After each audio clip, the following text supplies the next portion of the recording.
Okay, I'm Kristin Messerli with Cultural Outreach, and today I'll be interviewing a realtor in the San Diego market, Rickey Spencer Muhammad, and he's going to be sharing some insights with us that I think will be very relevant to our audience. So thank you so much, Rickey, for being on the call. Yes, ma'am. Yes, ma'am. It's a pleasure to have you. Yeah, I'm really glad to have you, and excited that this is your first time using FaceTime, so this is a big moment. Yes, absolutely. So my first question for you is, as an African American and a realtor, from your perspective, are there areas that you think lenders or other realtors could improve in working with people of color in general? Absolutely. I think there needs to be a higher level of education.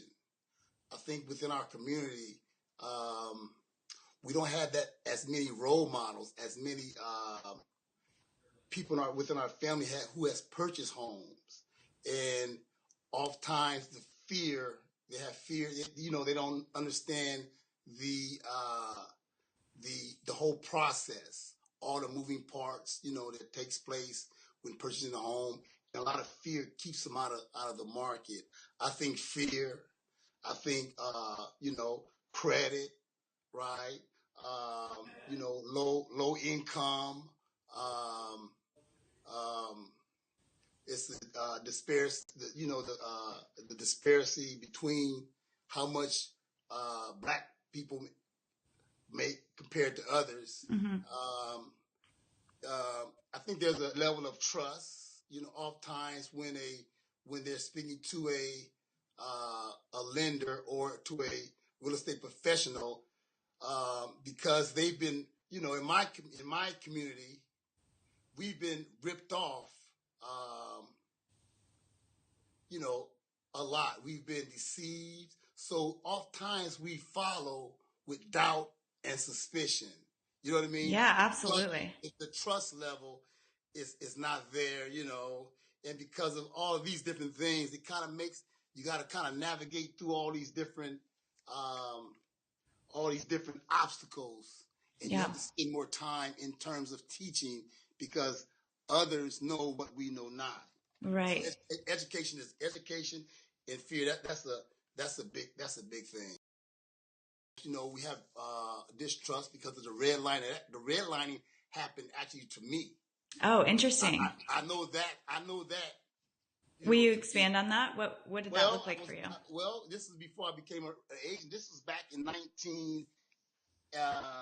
early 1990s. Mm-hmm. We were doing a project, and they told me to do X, Y, and Z before the loan could be approved. I went and did that.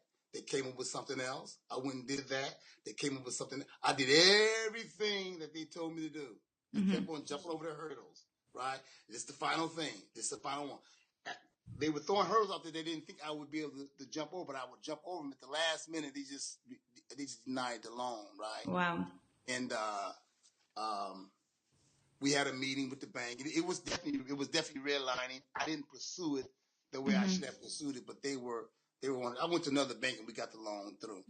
So whenever you talk about having been, someone being deceptive to you and that kind of building distrust, would you suggest people start to build trust again and be able to communicate that kind of education in a way that the community would be receptive to it?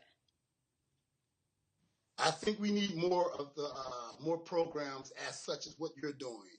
More economic ministries. Particularly, we need to have some of these ministries where our people are. Many of us don't have the finances or the wherewithal to go through college and whatnot to learn different financial. What word I need to use? We need to be more educated in that area. We need to, and it needs to be in an area where we're being reached. Oftentimes, different workshops and different professionals, they don't come to our community, speak with us. So I think that if we can have some organizations such as what you're providing in maybe the churches. Yeah, You know what I mean? definitely. That's where our people are at. I watched your YouTube, particularly the one where you spoke about the Hispanic Millennials, Mm-hmm. and you were 100% right when you talked about the millennials.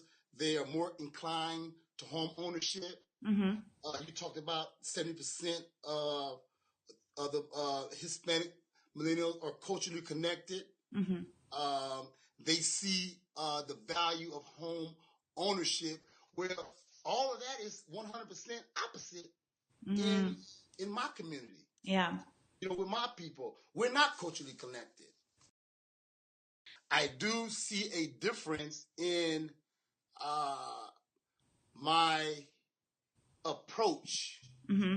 when I'm dealing with Black people, Hispanics, and Caucasian people. Yeah. My approach is different. Interesting. Will Right? you expand on that a little bit of what that looks Well, like? well, when I dealing with my people, I try to speak the language, Yeah. right, of the people. Mm-hmm. See, if I go in there, most of my people, they have not been through college, Mm-hmm. right? They didn't get the opportunity to experience such higher education, right? Yeah. So there's a level of distrust. Mm-hmm. Does that make sense? Yeah, definitely. There's a level of distrust. So we need to address that problem from the root level. Yeah, definitely. Yes, I think a lot of people don't realize that there is that distrust there and don't understand why it exists. And so, like you said, there's, this where people are communicating on one level and just not really understanding what the community that they're trying to reach, for example, the African American community, is needing to hear. There's no unity. See, Mm-hmm. no unity. It's hard for us to change things because the unity is not there. We're so divided. So these are root. These are root problems. Mm-hmm. The unity, the Yeah. systematic, the system. We're so disconnected socially. We're disconnected politically. We're disconnected economically. Yeah. So if we can address some of those issues, you see what I'm saying? If we can teach on how valuable home ownership is, if we would address some of those issues, I think that would be a step in the right direction. We have health problems, Mm-hmm. stress because of the income disparity, right? Mm-hmm. So we have problems that a lot of other people just don't have. Right. So it creates. It's like an action and a reaction. It's like a cause and effect. We know that these things exist in our community, but we always deal with the effect. We never really deal with the cause. Yeah. So we're dealing with branch knowledge. I believe that at some point we need to get to the root of this thing. See, we need to get to the root and pull that root up, because if we're just dealing with the branches, the problem is never. It keeps growing. So I just want to just put that out there. Yeah, it's more than just buying a house. It's a comprehensive set of solutions that we need. Yes, ma'am. Yeah, yes, good. That's very helpful. But anyway, I hope that was helpful to you, and I really appreciate you. Let's do it again.